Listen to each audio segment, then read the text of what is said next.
ఓవరాల్గా అన్ని డిపార్ట్మెంట్లోనే చాలా సమస్యలు గ్రామాల్లో ఉన్నాయి.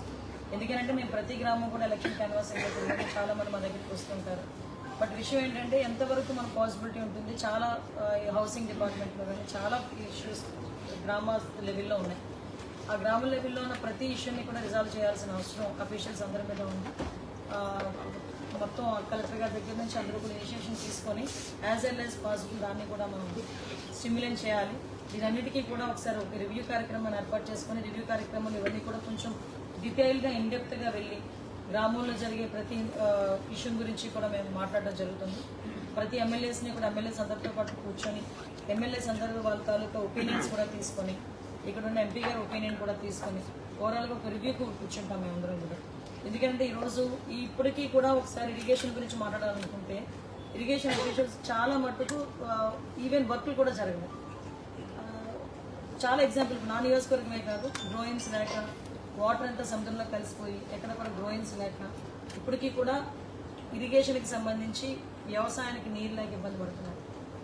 ఉదయం వచ్చేటప్పుడు వ్యవసాయానికి సంబంధించిన విత్తనాలన్నీ వచ్చేసింది మేడం, మేము డిస్ట్రిబ్యూట్ చేస్తామని చెప్పారు. ఓకే, బాగానే ఉంది, కానీ వాటర్ ఎక్కడి నుంచి వచ్చింది, వాటర్ మనం ఎలా రిస్టోర్ చేసాం? సో ఇలాంటి చిన్న చిన్న ఇష్యూస్ అన్నీ ఉన్నాయి. ఆ ఇష్యూస్ అన్నింటినీ కూడా రిస్టోర్ చేసుకోవాలి. ఒకటేంటంటే ఫస్ట్ డే నుంచే మేమైతే చాలా క్లియర్గా అఫీషియల్స్ అందరితో పాటు కోఆపరేటివ్గా వెళ్దామనే ఉద్దేశంతోనే మేము అదేవిధంగా అఫీషియల్స్ అందరూ కూడా మాతో కోఆపరేటివ్గా ఉండాలని కోరుకుంటున్నాం. ఇందులోని నేను ఒకటే కోరుకుంటానండి, అఫీషియల్స్కి రాజకీయాలు అవసరం లేదు, ఎట్టి పరిస్థితులు రాజకీయాలు అవసరం లేదు. కాబట్టి గవర్నమెంట్కి అనుగుణంగా మీ పని మీరు చేసుకుంటే అందరికీ కూడా ఇబ్బంది ఉండదు అన్నదైతే నా దృక్పథం. దాన్ని బేస్ చేసుకుని మేము అందరం కూడా ముందుకెళ్తాం. అట్ ద సేమ్ టైం చాలామంది పోలీస్ వ్యవస్థకు సంబంధించి కూడా మనం చూసుకుంటే గంజాయి స్మగ్లింగ్ అన్నది చాలా హెవీగా జరుగుతుంది. ముఖ్యంగా గంజాయి రాష్ట్రంలో ఎక్కడైనా దొరికింది అంటే దానికి మూలం ఎక్కడ దొరుకుతుంది అంటే మళ్ళీ మన విశాఖ జిల్లా వైపు వేరు చూపించే పరిస్థితి వచ్చింది. ఈరోజు అరకు పాడేరు నుంచి కానీ నర్సీపట్నం నుంచి కానీ గంజాయి అన్నది ఎక్కువగా రవాణా అవుతుంది అన్నది చాలా ఎక్కువగా జరుగుతుంది. సో దాని మీద మేజర్గా రేపు పొద్దున్న మేము బాధ్యతలు తీసుకున్న తర్వాత కూడా ఎస్పీ గారి దగ్గర నుంచి ఐజీలతో డిఐజీలతో అందరితో కూడా కూర్చొని దాని మీద ఒక స్పెషల్ డ్రైవ్ కూడా ఏర్పాటు చేసుకుని వాళ్ళకి ఒక టాస్క్ ఇచ్చి దాన్ని కూడా కంట్రోల్ చేసే పరిస్థితి తీసుకురావాలని మేము అనుకుంటున్నాం. అన్ని స్టిమ్యులేట్ అవుతాయి. కాకపోతే నేను ఒకటే కోరుకుంటున్నా, కొంత టైం ఇవ్వండి, బ్రీతింగ్ స్పేస్ ఇవ్వండి. అన్నీ కూడా ఒక 15 days to 1 month అన్నీ కూడా స్ట్రీమ్లైన్లోకి వస్తాయి డెఫినెట్గా. డిపార్ట్మెంట్ వాళ్ళు కూడా అందరూ కూడా సహకరించాలి. ఒకటి మాత్రం చెప్తున్నానండి, మళ్ళీ చెప్తున్నా, ఇంతకు ముందులాగా ఎవరో ఫోన్ చేస్తే కేసు పెట్టమండి, ఎవరో ఫోన్ చేస్తే కౌంటర్ కేసు పెట్టమండి, ఇవన్నీ వద్దు. చూద్దాం, అన్నీ కూడా స్టిమ్యులేట్ చేసుకొని ఒకటి జాగ్రత్తగా చేసుకుందాం. దానికి పత్రికా విలేకరులుగా మీరు కానీ ఎవరైనా అందరూ కూడా సహకరించండి. మీకు కూడా ఒకటి చెప్తున్నా, ఎక్కడో ఏదో సోషల్ మీడియాలో 1,00,000 రాస్తుంటాడు. నేను సీఎం రమేష్ గారు కూడా అదే చెప్పారు, 1,00,000 రాస్తుంటారు సోషల్ మీడియాలో. అవన్నీ నిజం అనుకుని మీరు మాత్రం పేపర్లో వేయండి. ఒక్కసారి మమ్మల్ని ఒకసారి చెక్ చేసుకోండి, రీచెక్ చేసుకోండి ఒకసారి. ఎందుకంటే మళ్ళీ ఇంకొకటి కూడా చెప్తున్నానండి, పోలీస్ డిపార్ట్మెంట్ వాళ్ళకి కూడా ఈ సోషల్ మీడియాకి సంబంధించి ఇష్యూస్ని ఎలా టేకప్ చేయాలి అంటే సోషల్ మీడియాలో కొంచెం అబ్యూజింగ్ వర్డ్స్తో చాలామంది పెడుతూ ఉంటారు, వాటి మీద కూడా ఎలా చేయాలన్నది నేను తర్వాత రివ్యూస్ అన్ని మాట్లాడుకున్న తర్వాత మీకు ఒకసారి డిస్కస్ చేస్తాను. మేడం, మహిళలకు సంబంధించి ఎలాంటి ఉత్తరాంధ్రకు సంబంధించి ఎలాంటి చర్యలు తీసుకోబోతున్నారు మహిళలకు వచ్చినటువంటి చట్టాల మీద? యాక్చువల్గా దిశా చట్టం అని చెప్పారు. ఆ దిశా చట్టం అసలు చట్టమే లేదన్న సంగతి లాస్ట్ డీజీపీ కూడా మనకు చెప్పడం జరిగింది.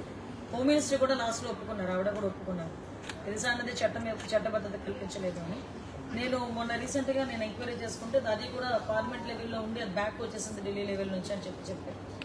దాన్ని ఏ విధంగా చేయొచ్చా చేయకూడదు, అందులో అంటే 5 సంవత్సరాలు అది చేయడం అవ్వలేదు అనుకుంటే దాని టెక్నికల్గా ఎక్కడో ఒక ఇష్యూ ఉండే ఉంటుంది. ఆ ఇష్యూని రిజాల్వ్ చేయడం అవుతుందా లేదా అన్నది ఒకటైతే ఇప్పటికీ కూడా డెఫినెట్గా వర్క్ చేయాలి అనుకుంటే పోక్సో యాక్ట్ కానీ నిర్భయ యాక్ట్ కానీ ఇలాంటి యాక్ట్స్ ఉన్నాయి. అంతకన్నా దిశ యాక్ట్ కన్నా ఇంకా పవర్ఫుల్ యాక్ట్ నిర్భయ యాక్ట్ నాకు తెలిసి అలాంటివి కూడా ఉన్నాయి. భయం ఒకటి మాత్రం చాలా క్లారిటీగా క్లియర్గా చెప్తున్నామండి, రాబోయే కాలంలో మహిళల మీద అఘాయిత్యాలు చేయాలన్నా మహిళల మీద తప్పుగా చూడాలన్నా కూడా భయపడే సిచ్యువేషన్స్ క్రియేట్ చేయడానికి డిపార్ట్మెంట్ వాళ్ళు కూడా మాకు సహకరించాలి. డిపార్ట్మెంట్ వాళ్ళతో పాటు ప్రజలు కూడా సహకరించాలి. ఎందుకంటే ఎవడో ఏదో చేస్తాడు మళ్ళీ మా దగ్గరికి వచ్చి రికమెండ్ చేస్తారు. సో అలాంటి సిచ్యువేషన్స్ రాకుండా ప్రజలు సహకరించాలి, డిపార్ట్మెంట్ సహకరించాలి. డెఫినెట్గా మహిళల భద్రత విషయంలో పెద్దపీట వేస్తుంది. ఒకటి మాత్రం క్లియర్ గా చెప్పగలను, చంద్రబాబు నాయుడు గారు సీఎంగా ఉన్నారు అంటేనే ఆటోమేటిక్ గా లా అండ్ ఆర్డర్ చేతిలోకి వచ్చినట్టే, క్రైమ్ కూడా తగ్గిద్ది. నేనైతే గంటాబద్ధంగా చెప్పగలను. వీలైతే ఛాలెంజ్ అనుకోండి, మళ్ళా క్రైమ్ రిపోర్ట్ ఇప్పుడు నేషనల్ క్రైమ్ రిపోర్ట్ ఇప్పుడు ఎంతవరకు ఉందో దానికి ఇంకా తగ్గుతుందే తప్పించి ఎట్టి పరిస్థితులు ఉంటుంది చంద్రబాబు నాయుడు గారు. లాస్ట్ టైం చూసుకుంటే క్రైమ్ రిపోర్ట్స్ మేము అందరూ నేషనల్ క్రైమ్ రిపోర్ట్స్ చూసుకున్నా కూడా మహిళలు మిస్సింగ్ కేసు నాకు మొన్న నేను ఇంకా జస్ట్ ప్రమాణ స్వీకారం చేసి నాకు అలాట్ చేశారు అంతే, హోమ్ డిపార్ట్మెంట్ అలాట్ చేశారు.